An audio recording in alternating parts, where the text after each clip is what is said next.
Hey everybody, old Big Jim coming at y'all from the Costa de Barlow here at the beautiful gateway to the Gulf Coast of Mississippi. Just a wonderful day, beautiful, humid, very hot. Air conditioner in the truck got a little warm up, got a little something going on with it today. That's fine. Kept me cool, kept me happy, got me where I needed to go. Brother Dwayne Clark, Pocket Cross, always got it, always with me, always around me. Let's see, old Mississippi dude lurking behind the camera there. Y'all look at mine. He looks right at me, man. I just get chills everywhere. Most of y'all know today I spent with Brother Rex Wiseman. Him and his wife, just excellent host. Man, I cannot say enough about this couple. They are just fantastic people. Informative, entertaining. God has certainly blessed me with me being able to participate in this friendship with these two individuals. We cried together, we laughed together, we worshiped together, traded a few pocket knives, told a bunch of stories. Man, I heard stuff about stuff I didn't even know there was stuff about. But before we left, his lovely wife asked us to pose, and she took a photograph of me and Brother Rex, and I'm going to share that with y'all. I'm fixing to get this. I'm going to get one of them 8x12 color glossies. I'm going to get it done. I'm going to get it probably. This is going to be my knife. My dining room is going to be the knife room.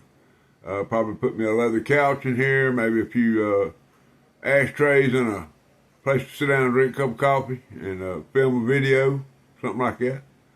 And this picture will certainly be a wonderful addition. Y'all look.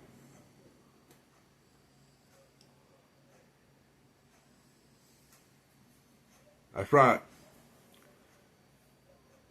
Gray hair and blades, brother. I mean, how good is that? Of course, ain't neither one of us got a whole bunch of hair. Now, I got some hair. I just don't. I'll keep it cut, and he keeps his.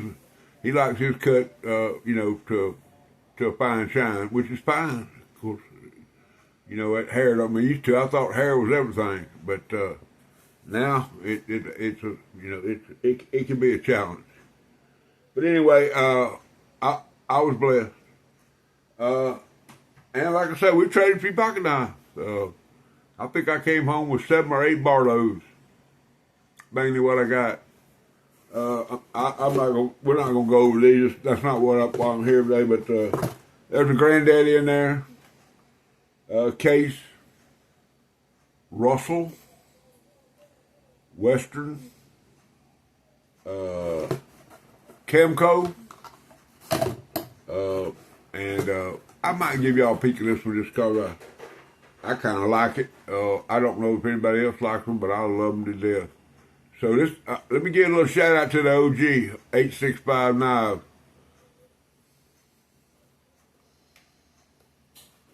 Can y'all say Parker? Yep, I was blessed. I was certainly blessed. Of course, now I left him with a pile. We agreed on a couple of things. If the sizzle's gone, and he had some Gerbers, a couple of Gerber knives there. And I started a new box. After we emptied the box that he had set aside for me today, I started a new box. And I slid them 2 Gerbers over in that box. He said, no, Jim, I'm not through with those. And I knew exactly what he was talking about. Same with me. I got knives that I'm not through with. And once I'm through with them, he can have them. We'll trade, you know what I mean. It's. And here's the amazing thing. And I'm talking about amazing. He said, let's figure out, I had an appointment I had to keep with a guy that bought some DVDs, and we did a local pickup on my eBay store. And so I had to get down here and get back to be with him and to deliver the DVDs. And he said, well, let's go ahead, let's figure this out, see what you got. So I wrote on the palm of my hand what I thought the value of my trade was. And he went through and added up, got his phone out, added it up. Well, I kind of did the same thing. Of course, we both could do it in our head if we took our shoes off. But anyway, he went through there, decided on what he had, and I decided on what I had. And I wrote mine down in the palm of my hand. And he dropped a number, and we were $20 off. Okay? Which way doesn't matter. But, see, that shows you that he knows the value of a knife and what it's worth, and I believe that I know the value of it. And these were basically what I had were basically new knives that, but I didn't put the value of what I bought them for or what I would try to sell them for. I put the value at what I had invested in them they were mine. I loved them. I played with them. I showed them, took pictures of them, showed them to y'all. And I'm not buying content. These were in my collection. They could have stayed. If he didn't want any of them, there wouldn't have been any problem. None whatsoever. But when after he revealed his amount, I revealed my amount, we shook hands, grabbed each other by the hand, and we prayed for the good things that we had done, and we moved on from there. And I loaded up, came on back to Wiggins, and y'all know what I did. Well, as soon as I got here, I had to come inside, find the DVDs, and then I had to jump back in my truck and run across town to the gas station where we were going to meet up. He come from Picayune, which is about 35 miles from here, and we met up at the Chevron station. He walked over there, gave him, great gentleman, good family man. Seemed to be. I mean, I first time I ever met him, but we sat there and we spoke and had some little fellowship there before he took off, and everything was good. So the rest of the day, I come home. I said, "What video am I going to do?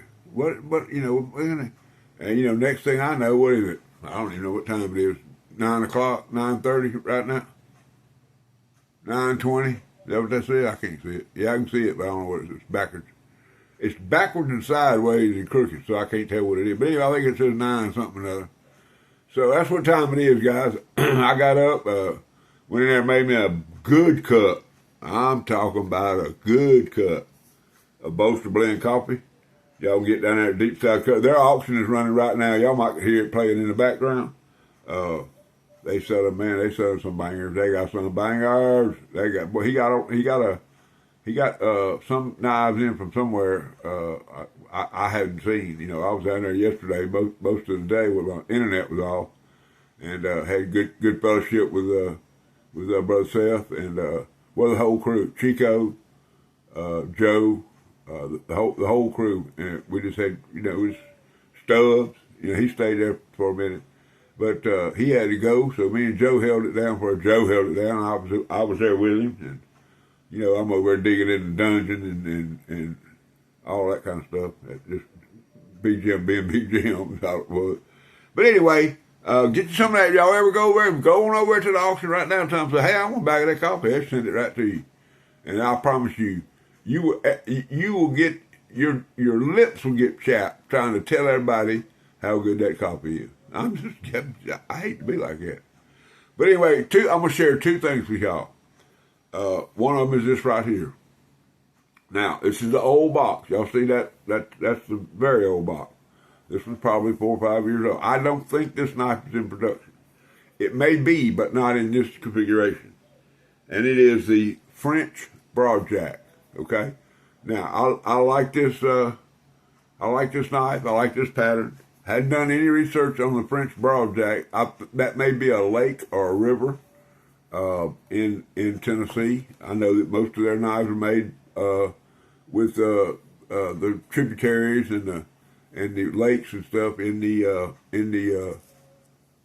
Tennessee area. So I just don't know. But this is it's about a 3 and 5/8 pocket knife. Okay. The reason it's called a French jack is because that pattern if you know the La Hoya, anyway, it's a French knife that sommeliers use to open wine, and you know, a barback would use, things like that. They come in all kind of patterns. Matter of fact, me and Brother Rex, and when I got this, we discussed the pattern, and he pulled out one he had, and I pulled out one I had. But y'all look at that bone. Lord have mercy. Look at that.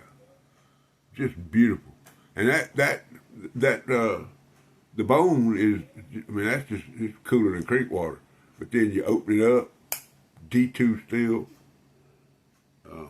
Y'all look at this. Look at that Warren Cliff. Stop the clock, take an aspirin. Go this way. But if y'all know the knives, the type of knives I'm talking about, the French, so, I think they call it a sommelier. I don't know, but it's a L-A-U, 2 words, J-E-U-N-E-U, Loyoye. But anyway, there's your maker's mark, your part number. There's the old school tank. I like this tank stamp much better. It may be an etching, I don't know. But doesn't matter. Roadcraft, I mean, come on, guys.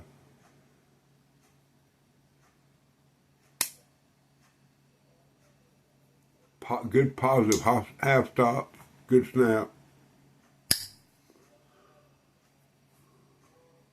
Back springs, perfect. Everything's D2 steel.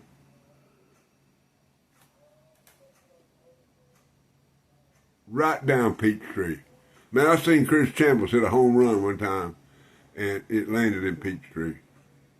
Okay? Chris Chambliss was the first baseman for the Atlanta Braves. And that's where that comes from. Straight down Peachtree. It used to go, I think it goes east-west from the, used to be the ballpark. You know, all that's gone now, where Hank Aaron hit his 714. You know, there's a memorial out there where it was. But, anyway, guys, just a beautiful knife. Now, the second thing I'm going to show with y'all is, and this will probably be in my pocket quite a bit. I plan to make this a user. Of course, you know, they don't let me stay in my pocket very long, because when you got 500-600 knives, you know, people say, man, your pocket dump this, and your pocket dump that, and your EDC this, and you know, when you go to the well, and the well's overflowing, all you can do is try to catch it and show it to somebody. Anyway, but he pulled out a box of folding hunters, and of course, you know, I was all into that. I said, let's look at those. And he had everything from eyewitness to, you know, he had every knife you could, you know, finger groove 112. And I begged him. I said, come on, preacher. And he said, no. And I said, why not? He goes, because he pulls out the 110. It's finger groove, same year. But you gotta love it, man. You know what I'm saying? I mean, that's what Harold Terry, that's how he is, man. He's I believe his favorite folded hunter is the Buck 112, and I'm looking for one. But I'm going, if I'm going to spend $75 to $100 on a folded hunter, I'm going to get the one I want, the year that I want, the way I want it. And if I can't, then I'll go buy a new one, and you know, and just start from there. But I don't want to do that. I want a certain one, and I'm going, as soon as I find it, I'm going to buy it. But he pulled this out. Now, I ain't done anything to it. But y'all look at the stamp in that leather right there. It says Buck, got the mountain scene. It looks like on a piece of pizza. They have a name for this shield, and I feel sure that the mothership will send me a message pretty quick and tell me what it's called. But see how it closes at an angle? It doesn't close right in the middle of the knife. It comes down at an angle. And I don't know if y'all can see it, but right there it says 110. Okay?